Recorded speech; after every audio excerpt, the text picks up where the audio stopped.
Implikasyon ng pangangalaga ng likas na yaman ng Timog Silangang Asya. Sagana ang Timog Silangang Asya sa likas na yaman. Malaki ang kapakinabangan ng mga likas na yaman na ito, hindi lamang sa pansariling kapakanan at kabuhayan, maging sa pagpapaunlad ng ekonomiya ng bansa. Aral ng nakaraan, ating balikan. Ugnay larawan. Pag-ugnayin ang mga larawan na magkaugnay.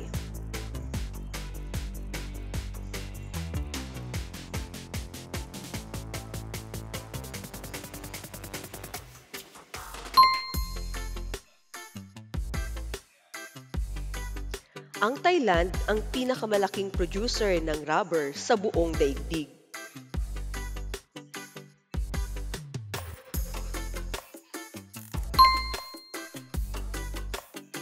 Makikita sa Myanmar ang pinakamaraming puno ng teak sa daigdig.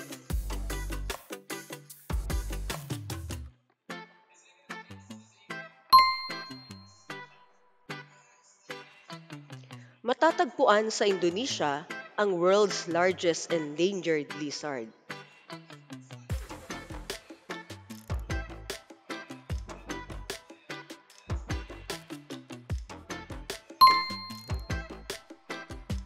Ang Vietnam ang pangalawa sa pinakamalaking exporter ng kape sa daigdig.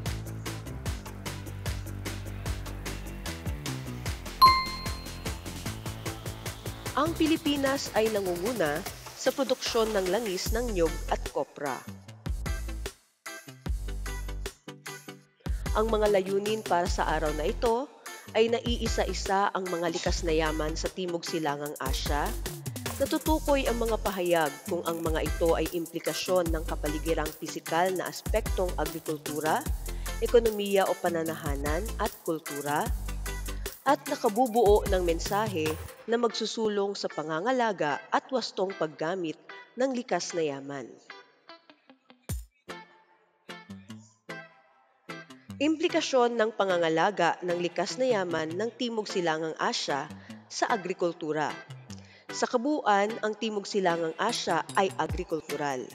Ang malalawak at mahabang ilog at delto, gayon din ang klimang monsoon, ay nakatutulong upang patabain at gawing produktibo ang malalawak na lambak at kapatagan ng rehiyon. Dahil dito, ang karamihan sa Asyano ay naninirahan sa mga kapatagang sakahan na mas ginagawa pang sagana ng mga makabagong sistemang pang-irigasyon.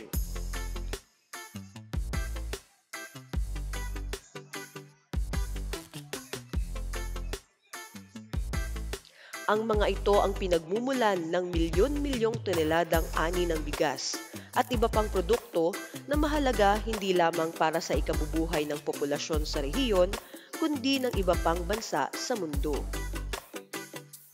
Dahil sa pagiging agrikultural ng mga bansa sa rehiyon, ang karamihan ng taga-Timog Silangang Asya ay umaasa sa pagsasaka bilang kabuhayan. Ganito rin ang sitwasyon sa mga taniman ng goma. Karamihan ay gumagamit ng mga makabagong makinarya upang mapalaki ang kanilang produksyon. Ano ang magiging implikasyon sa agrikultura kung mayroong malawak at matabang lupa ang isang bansa? Matutugunan nito ang pangangailangan ng bansa at makapagluluwas ng mas maraming produkto. Implikasyon ng pangangalaga ng likas na yaman ng Timog Silangang Asya sa ekonomiya. Malaki ang naging bahagi ng likas na yaman sa pag-unlad ng maraming bansa sa Asya. Sa likas na yaman nagmumula ang mga hilaw na materyales at mga produktong kanilang iniluluwas.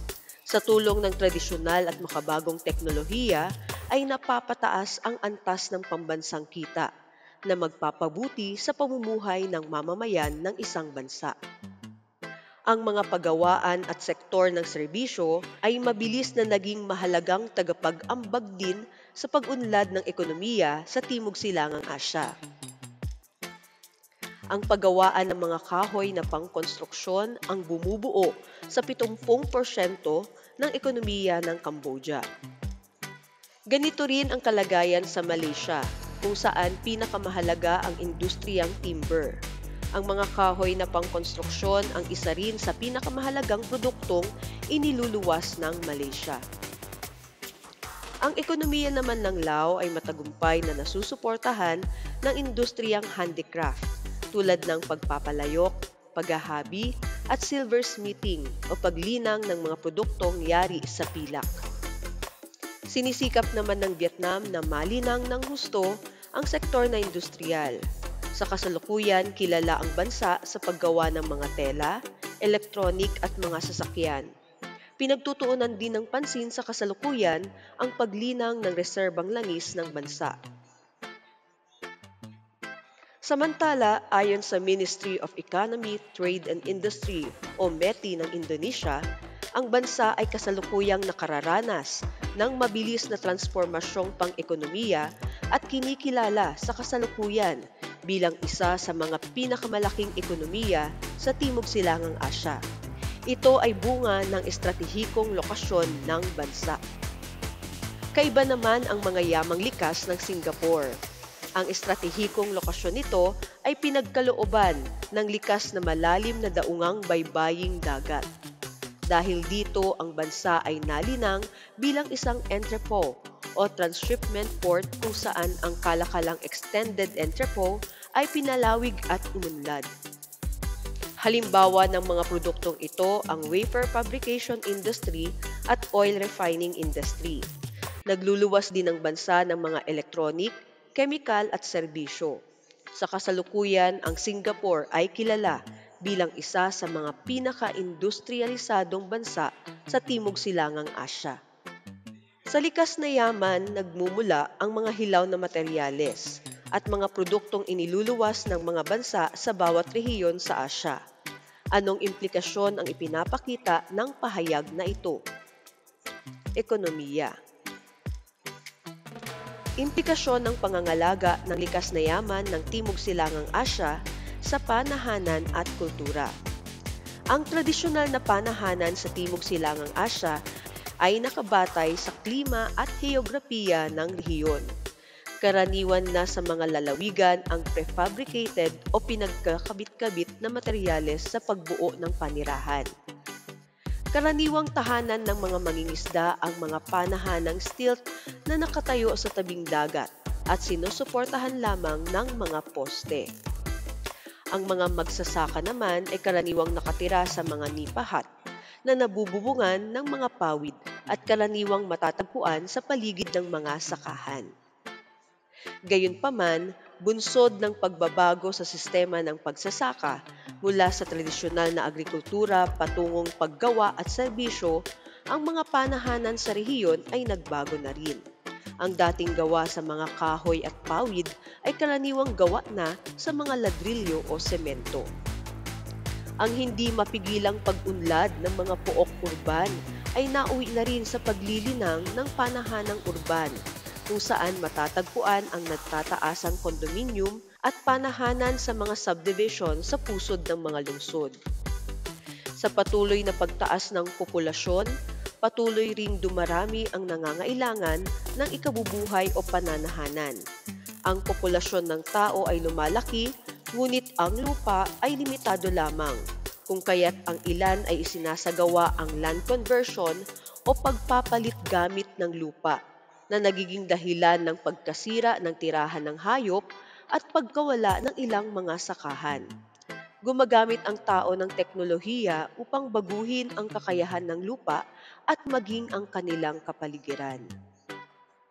Alin sa mga sumusunod ang angkop na konklusyon sa pahayag na ang populasyon ng tao ay lumalaki, ngunit ang lupa ay limitado lamang, kung kaya't ang ilan ay isinasagawa ang land conversion na nagiging dahilan ng pagkasira ng tirahan ng mga hayop.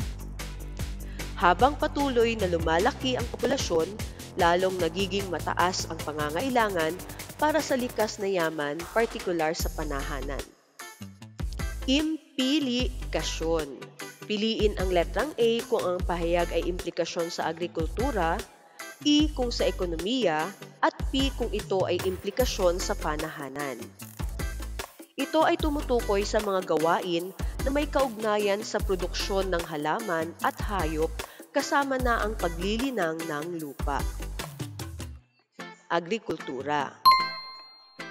Binubuo ng mga gawain ng tao, pamayanan at institusyon na may kaugnayan sa paglikha, pamamahagi, palitan at pagkonsumo ng mga produkto at serbisyo.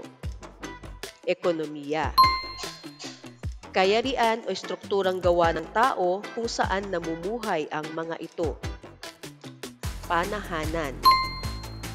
Isang katotohanan na ang populasyon ay lumalaki, ngunit ang lupa ay hindi, kung kaya't ang ilan ay isinasagawa ang land conversion o pagpapalit gamit ng lupa. Panahanan. Ang mga likas na yaman ay nagpapataas ng antas ng pambansang kita ng isang bansa kung malilinang ito ng tama. Ekonomiya. Ang mga likas na yaman ay nagbibigay ng pagkain mula sa pagsasaka.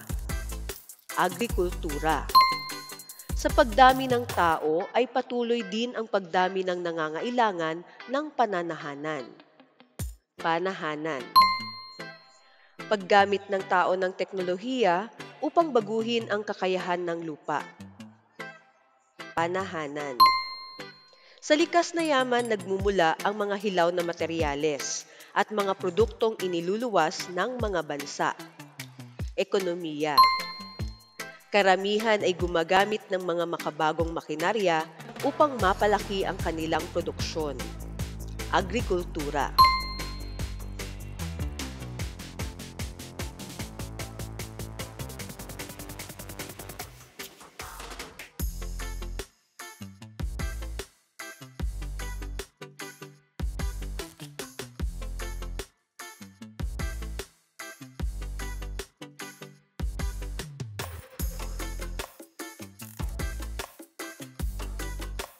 Ako ang boses ng kalikasan.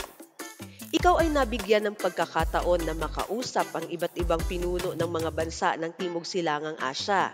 Kinakailangan makapagbigay ka ng mensahe na magsusulong sa pangangalaga at wastong paggamit ng likas na yaman. Sa paanong paraan mo hihikayatin ang iyong mga tagapakinig?